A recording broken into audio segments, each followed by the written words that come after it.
Mapagpalang araw po sa inyong lahat. YouTube channel to ni Lola Tess, Teresita Estodard. Subscribe po kayo ha. Kaya po ako nag-video para po ipaalala sa lahat yung tungkol sa napabalitang pabagsakin ng ekonomiya, zero remittance. Na nagulat po ako ron. Kasi tayong mga OFW sa buong mundo, ilang milyon tayo. Siguro sila 5,000 lang na hindi raw magpapadala. Ekonomiya at mahal sa buhay ang madadamay at masasaktan. Tayo ay binigyan ng pagkakataon para magkaroon ng pribilehiyo. Walang tax ang kinikita natin, lalo na sa pinapadala. Hindi lang yon, pati mga travel tax. Ang pamahalaan ay gumagawa ng paraan para sa kabubuti ng bayan. Kung meron man pong pagkakamali, meron pong hustisya, meron po tayong kongreso at meron tayong senado. Dapat po maintindihan nyo, huwag nyong idadamay ang problema ng iilan. No? Ang kailangan ay tumulong tayo sa pamahalaan kahit sino ang manalo. Dapat pagkatapos ng eleksyon, bati-bati na. Puro sa ikaunlad na lang ng bayan. Bakit ganun? Hindi to usapin ng Duterte at Marcos. Hindi kayo magpapadala. Paano yung mahal nyo sa buhay? Yung ekonomiya. Siguro 5,000 lang kayo o wala pa na hindi magpapadala. Pero ang OFW sa buong mundo ay milyon. Kaya hinihingkayat ko po kayo. Padala challenge. Dami. Para po sa mahal natin sa buhay, kaya tayo naghahanap buhay. Binigyan kayo ng pagkakataon para maging buhay na bayani ng ating bayan. Hindi nyo po ba naiintindihan yun? Dapat malaman nyo. Kayong mga iilan na lumabnaw ang utak at hindi magpapadala para mapahirapan ang ekonomiya, bayani ba kayo? O mga taksil sa bayan? O kayo ang bagong moderno ng makapili? Yung mga taong, ang pagkakaiba nyo lang, yung makapili may takip sa ulo, kayo lantaran. Sabi nyo, 1 linggo hindi kayo magpapadala.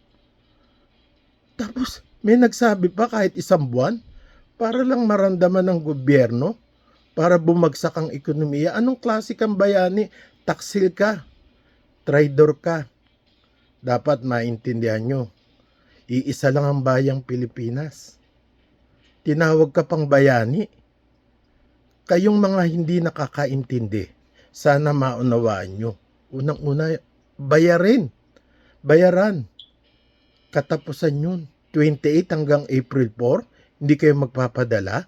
Paano yung mahal nyo sa buhay? Akala nyo ba babagsak ang ekonomiya sa ganung paraang gagawin nyo? Hindi. Pagtataksil yun sa bayan. Tinawag ka pang OFW, bayaning buhay.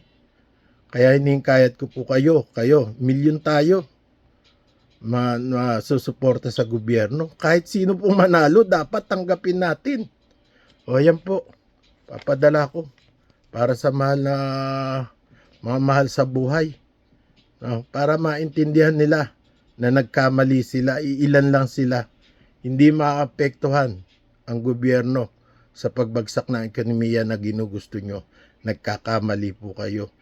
Linawan nyo po ang pag-iisip nyo dahil ang tanging paraan para tayo makatulong sa bayan, lagi nating iisipin. Hindi yung kung ano ang makukuha mo at mapapala sa gobyerno. Bahala ang konstitusyon, bahala ang Korte Suprema, bahala ang Senado. Huwag ka nang dumagdag. Ano ka ba? Dagdag ka ba sa problema? O solusyon ka sa problema ng ating bayan? Nag-iisa lang po ang bansang Pilipinas. Mahalin po natin yan. At yan lang ang tanging paraan. Mahalin natin ang mamahal natin sa buhay. Magpadala po tayo. Challenge po. Yan po, mga resibo ng pinadadalan ko. Si Lola Tess ay namimigay po ng pera linggo-linggo sa mga taong hindi niya kilala. Kami, para makatulong sa mamayan. Hindi kami nag-iisip para makadagdag pa sa problema. Tumutulong kami kahit pambili lang ng bigas. Linggo-linggo po yan, ilang taon na kaming namimigay. Kaya yung mga hindi pa nakasubscribe sa lola ko, ay sa mami ko, Teresita Stoddard, subscribe po kayo at like and share. I-share niyo po to sa lahat ng mga kamag-anak niyo sa mahal sa buhay sa buong mundo na huwag makiloko. Huwag nating pahirapan ng gobyerno, kawawa ang bayan natin. Nag-iisa lang po yan. Dapat po lagi ay nagkakaisa tayo. Laban sa kahit kanino na mananakit sa bayang Pilipinas. Lalo ka na nagsisimula ng zero remittance. Mali. Asan ang pagmamahal nyo sa bayan? Kung nabubuhay lang po ang mga bayani natin na nag-alay ng buhay para sa bayan, dapat maisip mo, ikaw na OFW ay bayani. Maraming benepisyo ang nakukuha natin sa gobyerno, lalo na sa perang kinikita natin na hindi tayo pinagbabayad ng buwis. Bayang Pilipinas, mahal na mahal ko. Nag-iisa lang yan. Dito sa Amerika, sa buong mundo, sa bawat bansa, napakaraming Pilipino. Mas marami po ang umaasa sa ating mga padala. Zero remittance, reject. Talunin po natin sila. Iilan lang po sila. Milyon-milyon po ang OFW na alam ko hindi makikiisa at makikiloko sa kanilang mithiin na napakasama. Para po sa atin, mahalin po natin ang nag-iisang bansa. Yan ang bayang Pilipinas. Sige po, wala pong dapat masaktan. Ang hangad ko lang po ay makatulong sa bayan at sa mahal sa buhay. Mapagpalang araw po.